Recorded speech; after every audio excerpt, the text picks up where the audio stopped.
racism is still the number one business in America. It wins elections. It protects the white community. In a time when so much change is happening here in Washington, there was a return to tradition today at the White House. President-elect Donald Trump made a cordial fireside appearance alongside his longtime political foe, President Joe Biden. We get more now from CBS's Ed O'Keefe at the White House. Given their bitter rivalry, it was an encounter many thought could never happen. But today, in front of a roaring fire, the current and future president exhibited warmth. Congratulations. Thank you very much. And looking forward to having like we said, a smooth transition. Do everything we can to make sure you're accommodated, what you need. And we're going to get a chance to talk about some of that today. So good. Welcome Thank you back. very much. And thank you very much. And politics is tough.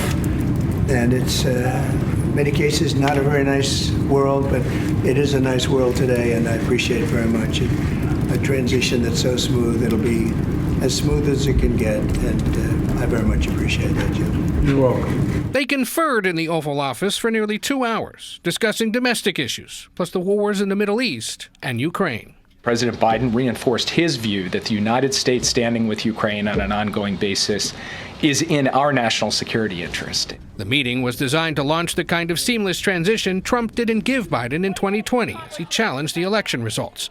January 6th would then set off a firestorm, with Trump skipping President Biden's inauguration, the turmoil setting the tone for this year's bitter election.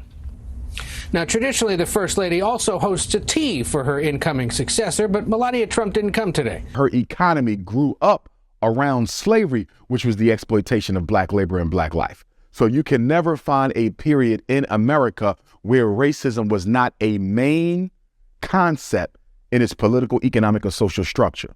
With that being said, we have to look at the money that white people make, that America makes through black oppression. Look at the billions that the criminal justice system makes. Look at the billions that poor health care makes.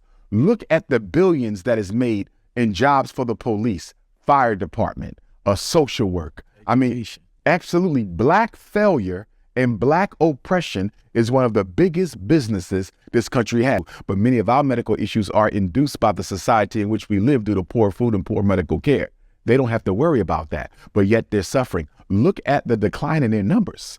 I mean, white people have been going out of their way as a government to reduce the numbers of black people in this country at least since the 1970s. AIDS, poor nutrition, black on black crime, police genocide. Exactly. But yet, half of the states have a zero white birth growth rate. More white people are dying and being born in 25 states while you're going out of your way to get rid of blacks. I think there might be an ancestral curse due to slavery. But black people can't get comfortable with that. See, I'm very careful when I bring up things of a spiritual nature because as a race of people, we're always looking for an excuse to not do nothing. And that's one of my issues with the black church. The black church gives us some very clever excuses to sit around and not do nothing. We have to be agents of change. We can't sit around waiting for spiritual and cosmological intervention because no people who ever got free because the angels came and fought for them. You see, so black people have to make sure we live in this reality. Although we may be inspired by what goes on the spiritual side of reality, we can make our decisions based on that. We have to make our decisions based on the real world in which we live. And any intervention we're going to get from the ancestors or from God or from the spirits, let it come when it comes. But you can't make your decisions based on that. Absolutely. When we look at Bacon's Rebellion, we're looking at the coming together of black and whites against their common oppressor, right?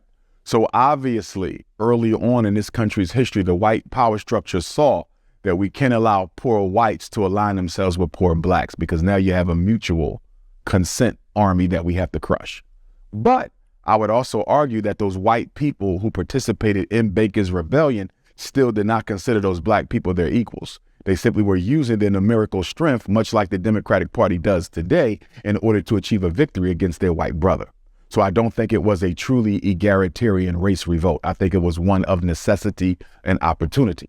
The reason I say that racism is the number one business of America, because number one, the country was founded, forged, maintained, and expanded on principles of black oppression. America is rooted in the need to oppress black people. Her economy grew up around slavery, which was the exploitation of black labor and black life. So you can never find a period in America where racism was not a main concept in its political, economic, or social structure. With that being said, we have to look at the money that white people make, that America makes through black oppression. Look at the billions that the criminal justice system makes. Look at the billions that poor healthcare makes. Look at the billions that is made in jobs for the police, fire department, social work. I mean, absolutely, black failure and black oppression is one of the biggest businesses this country has. I remember I was watching the movie with Denzel Washington. What was the gangster movie? Training Day? No. With Russell Crowe and Denzel. Denzel was playing the life story of the gangster from New York. American Gangster. There's a scene in there where Russell Crowe, the cop, he says, guess what? This country don't ever want to stop drugs. He said, too many people are getting paid off of this. He said, look at the cops. Look at all the people who make money from black people being locked up, right? A commissary, phone calls, clothes, socks. Black people being in prison is too much of an economic stimulus for America to do away with it. So in the beginning, it was slavery. Today, it's incarceration. We can look at foster care. Look at the amount of white people who are able to live a comfortable life in the suburbs without a job just by being a foster parent to diagnosed mentally ill black children. Nothing may be wrong with them, but they're walking around ADHD, conduct disorder, psychotic, schizophrenic, and so forth. They're giving them what? $2,500 a kid in some cases, $1,500 a kid. So you see these white couples, they got 3 or 4 black foster kids paying all their bills, living nice and comfortable in the suburbs. Look at the nonprofit corporations. The whole world of social service and nonprofit ain't nothing but a black hustle. You got white hustle, excuse me. You got all these white people in the black community. What are you doing? Well, I'm making money taking care of the black homeless. I'm making money taking care of the black addicts. I'm making money taking care of the black teenage pregnancy. I'm making money taking care of the black ex-offenders. You're not solving no problems. You're just putting Band-Aids on problems. You follow me? Poverty pimping. White folks are known for that. I can think back to when I was working at the school district of Philadelphia. I can't even count how many different white people came up to me asking if they could use my credentials on paper to get this grant, get this grant, get this grant. And they'll straight up tell you, we can give you $50,000. Let us use your name. Say you're going to be a part of this program, $50,000. White folks are making millions of dollars poverty pimping black people's issues. Racism is still the #1 business in America. It wins elections. It protects the white community. It leads to gentrification, police genocide. Show me an issue in this society that is not colored by race and by the racism, specific anti-black racism.